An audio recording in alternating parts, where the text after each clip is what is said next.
बच्चों yes sir. ये है हमारा मैजिक बोर्ड, हमने बहुत मेहनत से बनाया है। इससे हम आपको बहुत सारी गणित की चीज़ें सिखाएंगे, ठीक है। सबसे पहले हम ये रख रहे हैं एक। शुरू में तुम्हें क्या दिख रहा है? एक। एक कैसी संख्या है हमारी? प्राकृतिक संख्या। जब हम प्राकृतिक संख्या होती क्या है, वस्तुओं को गिनने के लिए हम प्राकृतिक संख्या का प्रयोग करते हैं। काय का? प्राकृतिक संख्या। जैसे कोई चीज गिनते हो तो कहाँ से गिनते हो? एक से। तो एक से अनंत तक की संख्या को हम क्या कहते हैं? प्राकृतिक संख्या। और 1 से 100 तक की संख्या हमारी कौन सी हो गई? प्राकृतिक संख्या। इसमें बोर्ड में तुम्हें 1 से 100 तक प्राकृतिक संख्या दिख रही, तो सबसे छोटी प्राकृतिक संख्या कौन सी है? एक। अब हम सिखाएंगे प्राकृतिक एक कौन सी संख्या है? अब हम प्राकृतिक संख्या से पहले हमने रख दिया शून्य, तो ये हमारी कौन सी संख्या बन गई? पूर्ण संख्या। प्राकृतिक संख्या से पहले अगर हम शून्य लगा दें तो कौन सी संख्या बन जाती है? पूर्ण संख्या। कहाँ से शुरू होती है? शून्य से। शून्य से, इसमें शून्य से कहाँ तक की संख्या दिख रही है बोर्ड में? 100 तक। कहाँ तक की? 100। अब हम सिखाएंगे कम और ज़्यादा, ठीक है। कम और ज़्यादा। इसे आप कहीं भी रख दो। 45 से कम आपको इधर दिखेगी 35 है, दिख रही है? यस। 45 से कम कौन सी है? 45 से कम इधर कौन सी आ गई? 35। और इधर 45 से ज़्यादा कौन सी आ गई? 55। इसे आप कहीं भी रख दो। देखो 75 से इधर कम दिखेगी कौन सी? 65।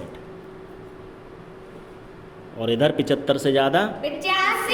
ठीक है। अब हम सिखाएंगे पूर्ववर्ती और अनुवर्ती। पूर्ववर्ती और अनुवर्ती। यहाँ रखो 75 की अनुवर्ती क्या होगी? 76। ठीक है, दिख रही है? 76 दिखी? Yes sir. अब 75 की पूर्ववर्ती 74। कहीं भी रख लो। 55 की पूर्ववर्ती कितनी होगी? 54। और 55 की अनुवर्ती 56। समझ में आ रहा है? अब हम सिखाएंगे आपको आरोही क्रम और अवरोही क्रम। आरोही क्रम क्या होता है? बढ़ता हुआ क्रम। और अवरोही क्रम क्या होता है? घटता हुआ क्रम है। तो सीढ़ी चढ़ते हैं हम जीने की, तो सबसे छोटी सीढ़ी चढ़ते हैं, तो उसे हम क्या कहते हैं? आरोही क्रम। और अवरोही क्रम क्या होता है? सीढ़ी की सबसे पहले कौन सी सीढ़ी चढ़ते हैं हम? अवरोही, बड़ी वाली। उतरते हैं जब हम जीना चढ़ते हैं छोटी सीढ़ी चढ़ते हैं, और जब उतरते हैं तो बड़ी सीढ़ी। तो बढ़ते हुए क्रम को हम क्या कहते हैं? आरोही क्रम। और घटते हुए क्रम को देखो, इसमें ऊपर से नीचे तक बढ़ता हुआ क्रम दिख रहा है, तो ये आरोही क्रम हो गया। और नीचे से देखो घटता हुआ क्रम दिख रहा है ऊपर के लिए, तो ये कौन सा क्रम हो गया? अवरोही क्रम। समझ में आ रहा है? Yes sir. अब हम सिखाएंगे आपको अभाज्य संख्याएं। अभाज्य संख्या कौन सी होती हैं? जो संख्याएं खुद के पहाड़े से कटती हैं, स्वयं से कटें, वो हमारी क्या कहलाती हैं? अभाज्य संख्याएं। देखो इसमें सारी अभाज्य संख्याएं 2 से कटेगी, 3 से कटेगी, 5 से कटेगी, दिख रही है इसमें सारी अभाज्य संख्याएं। अगला हम सिखाएंगे सम और विषम। सम संख्या कौन सी होती है? जो केवल 2 से कटें, ठीक है। जैसे 2, 4, 6। देखो इसमें सारी सम संख्या दिख रही है तुम्हें, केवल 2 से कटेंगी, कट रही हैं? Yes sir. अब हम सिखाएंगे आपको अभाज्य संख्याएं। अभाज्य संख्या कौन सी होती हैं?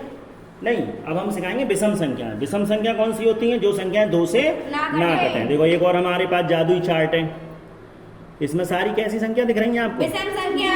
विषम संख्या। ये वो संख्या है जो 2 से नहीं कटेंगी, ठीक है।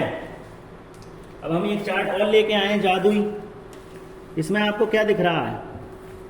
कहीं रख दो इसे आप, मैजिक बोर्ड है। -1। 65 में -1 करोगे तो कितने हो जाएंगे? 64। देखो आगे 64 उत्तर। क्यों 64 उत्तर आया? Yes sir. इधर नीचे क्या है? +1, +2, +3, 65 में +1 करेंगे तो कितना हो जाएगा? 66। देखो आगे 66। इधर क्या दिख रहा है? -10। 65 में -10 करो, 10 घटाओ। 65 में 10 घटाओ,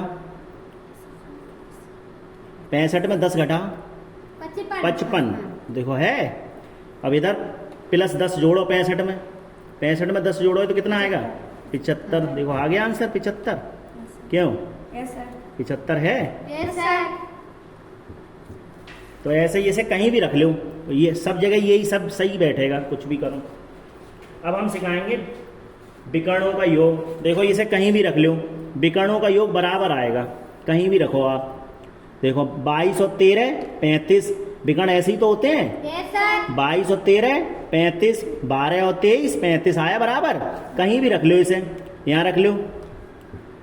14 और 5 19, 4 और 15 19 है, बढ़िया चीज। अब हम सिखाएंगे गुणज। गुणज क्या होते हैं? गुणज को हम अपवर्त भी बोलते हैं, ठीक है। अपवर्त भी बोलते हैं। अब गुणज होते क्या है? एक तरह से पहाड़े होते हैं। जैसे 2 का गुणज 2, 4, 6, 8, 10। देखो इसमें सारे 2 के गुणज दिख रहे हैं, यस सर। दिख रहे हैं। Yes sir. ऐसे 3 के गुणज कौन से हो जाएंगे? 3, 6, 9, 12, 15। देखो इसमें दिख रहे हैं सब 3 के गुणज। Yes sir. इसी तरह देखो 4 के गुणज 4 के गुणज दिख रहे हैं, देखो इसमें दिख रहे हैं सारे 4 के गुणज, 4, 8, 16, 25। ठीक है, तो सबकी समझ में आ गया? Yes sir. सबकी समझ में आ गया? यस ठीक है।